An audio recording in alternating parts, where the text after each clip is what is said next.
Buried in all of the morass of talking about just war and selective conscientious objection, in many ways we lost sight of the service member who was really struggling because they weren't raised pacifists. They were raised to obey their government unless they felt that their government's will did not follow the will of God and the church that they served.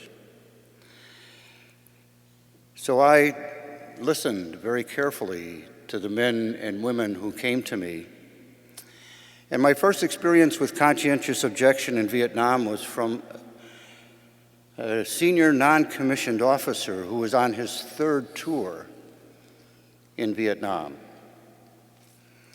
And he had gone to the NCO Academy, and they had taught him about the just war theory, and he was a hawk. He says, we're not fighting this war to win.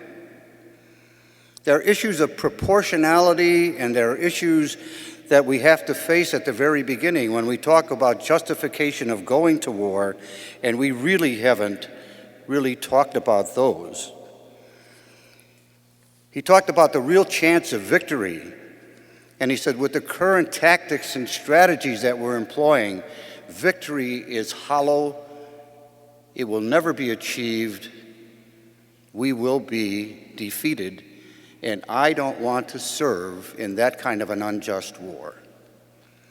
So we wrote his paper up, and he was a good writer. He was a very sincere, non-commissioned officer who loved his soldiers, but really felt that he had to protect his conscience now. And he had to make a stand because he knew that there were several other soldiers in the division that felt like he did because they had sought him out. And he came back from Washington, he was denied selective conscientious objector status. And he was given a direct order to take up his weapon and go and fire. And he said, no, I'm not going to do that.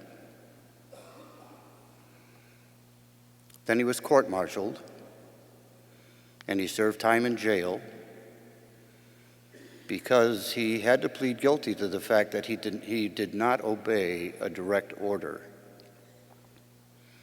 His conscience never made that courts-martial, and no one sitting at the desks or running that court-martial knew the troubled soul of a senior non-commissioned officer who really felt we weren't doing right by the strategies and tactics that we employed in that war. And then there were a series of young men who really objected to the war because they really felt it was an unpopular war, and they had some sense that it was not a just war. And when I told them that the only choice they really had was to become totally against the war, or they could write up just war and they wouldn't make it. And the ones that said, well, I'm not against war in every form, continued to ask me if I'd write a statement, and I said, no, I'm not going to help you sin against your own conscience. Dr. Staub said, if you sin against your conscience, you have committed moral suicide. And I'm not going to assist in your moral suicide. I was proud of their willingness to suffer and go to jail. I was disappointed that some of our young men at induction had to flee to Canada and felt unwelcome there. After Vietnam, I worked very hard to try and get that regulation and the Department of Defense directive changed.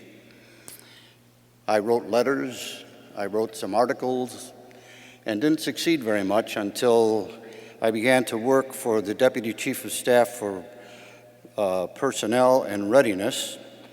I had convinced them that it was kind of silly to have a pacifist-based policy on conscientious objection in an era of an all-volunteer force.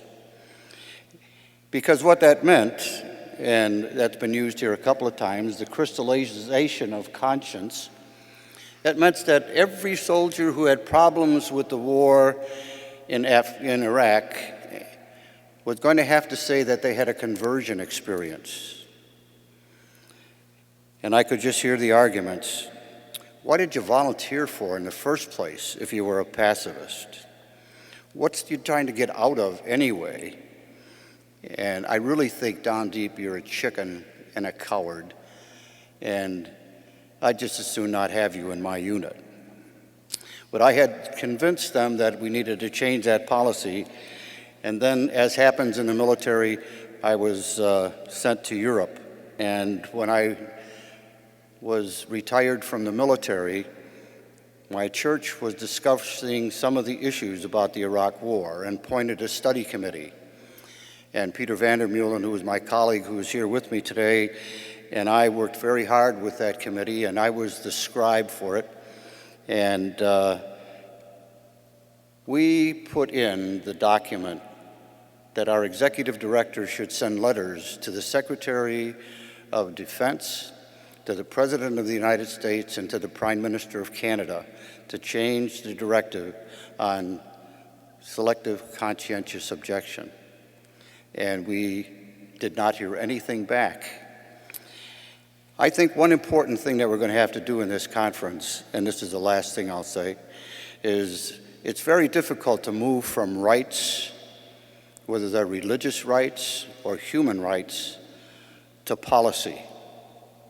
And it seems to me that one of our tasks is to try to help our government move from rights to policy and look at some of the prudential kinds of things that we have to consider, but also help them get it out of the too hard to do box, because I don't think it's too hard to do if you really want to value the conscience of the men and women in uniform.